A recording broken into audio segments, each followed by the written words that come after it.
Today I'm trying the same straight pour I did last time. I have written down all my layers. So I started with normal white, and then I had a little bit of white pearl, gold, and some copper, dark blue greenish, light green, and the green metallic pearl, and normal white, and gold, blue again. This is normal blue, and red, white, and a pink metallic, the dark blue green, gold, green, lime I think, and copper, and I think I have blue on top after off camera because I had forgotten about it. And now I'm trying to just use up some of my paints. And then we are off pouring. Yes, the favorite part. And it's looking good. I'm actually getting some nice movement and some interesting details, and a nice glow. And then I do this. I was actually planning just to do a normal straight pour, and then I do this trying to do a ring pour in the middle of it, and I feel like I destroyed it then and there. But still it might make something interesting, and now I do something else wrong. I managed to dip my whole finger in the paint. So fun.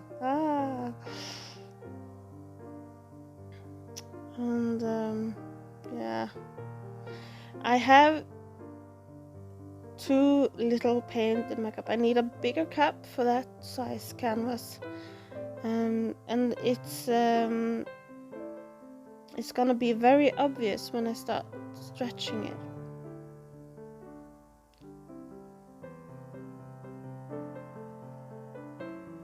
I try to add some, but I don't think it's not enough. Or maybe my paints are too thick, I'm not sure, because it also works on other paintings, so I don't know why I can't make this work. And, yeah, I know what I'm gonna do for my next pours, so stretching it a bit, getting rid of all those air bubbles.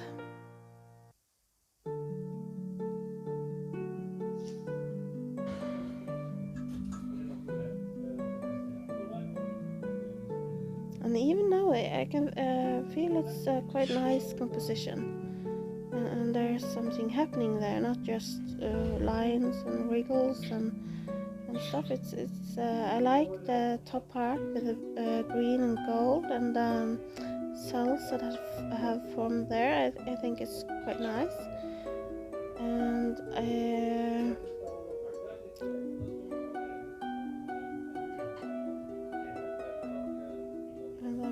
I'm trying to open up the middle, I think,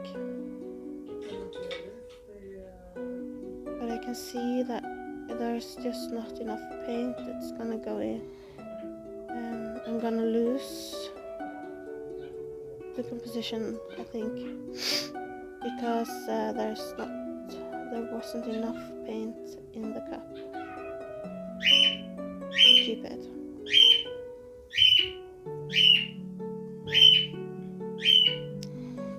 So I'm gonna try to add a bit more paint at this point.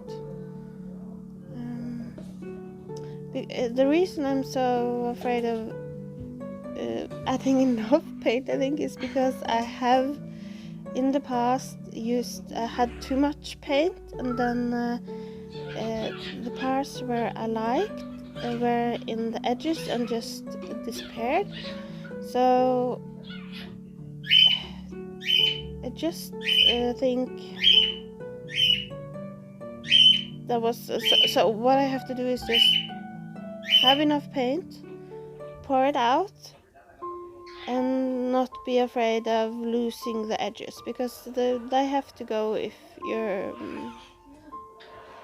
it's better to have enough paint and get a picture you're satisfied with than being stingy with the paint and you're not getting the results you want. But it's nice, yeah.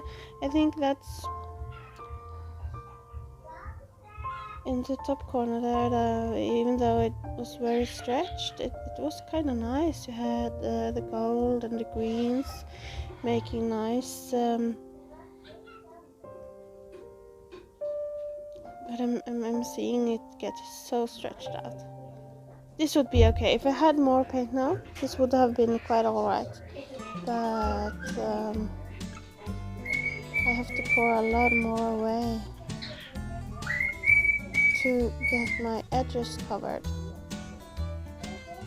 And as you will see on the finished result at the end, I don't retain a lot of those larger ribbons, because they all have to go over the edge. And that's also because of the mistake in the beginning when I was pouring, and I should have just kept pouring the straight cut and not making rings. I have to learn to be patient and do as planned.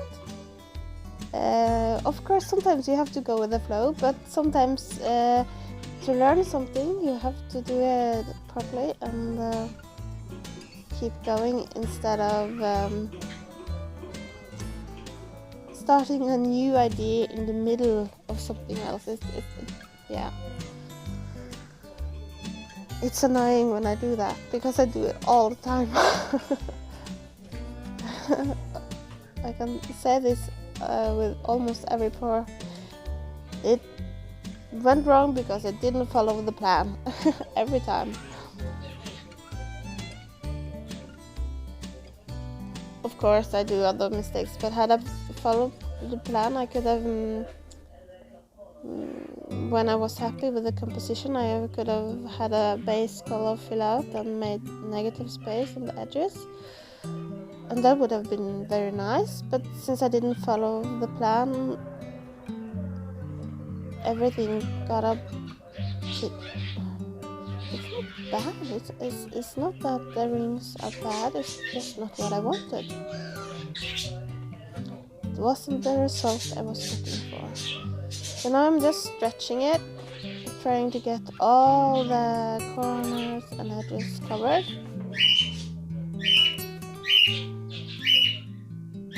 And yeah, there's not much paint left on the canvas, so I'm struggling a bit with the corners and the edges.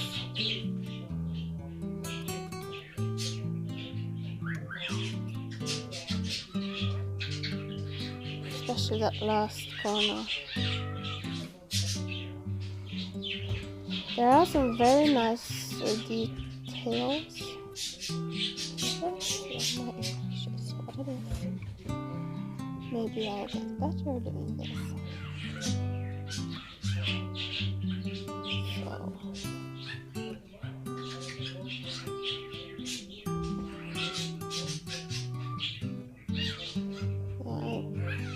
Birds, I let the birds, my teal wasn't with me at this point. I was in the living room, talking and screaming and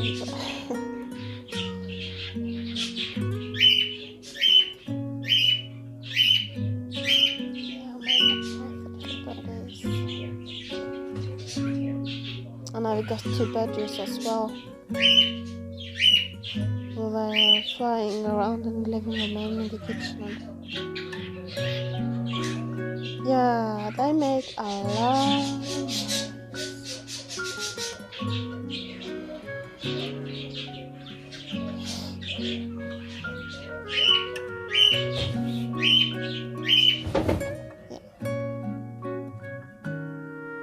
And I'm gonna fast forward a bit. Maybe a bit more. So now I'm done stretching the paint. I'm just gonna put it down so I can touch up if there's some corners or edges that's missing paint, and I can torch it a bit to see if something's happened. And there's a blob or something in the middle of my painting that needed to go. So yeah, nothing much happened when I torched this time. So this is the end result. It's not much red showing except some very few cells.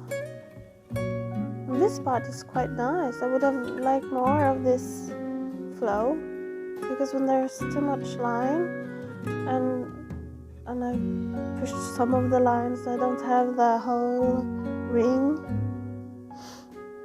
It's overstretched. But the colors are nice, and I like that gold thin line I got there. That was so cool. And I was hoping that the red and blue would make purple, but it didn't this time, not much. This is the dry result, and yeah, not much red at all, just a little bit purple at the edge there. Those gold rings, look, there somehow I've touched it, but this one I think is going to be poured over.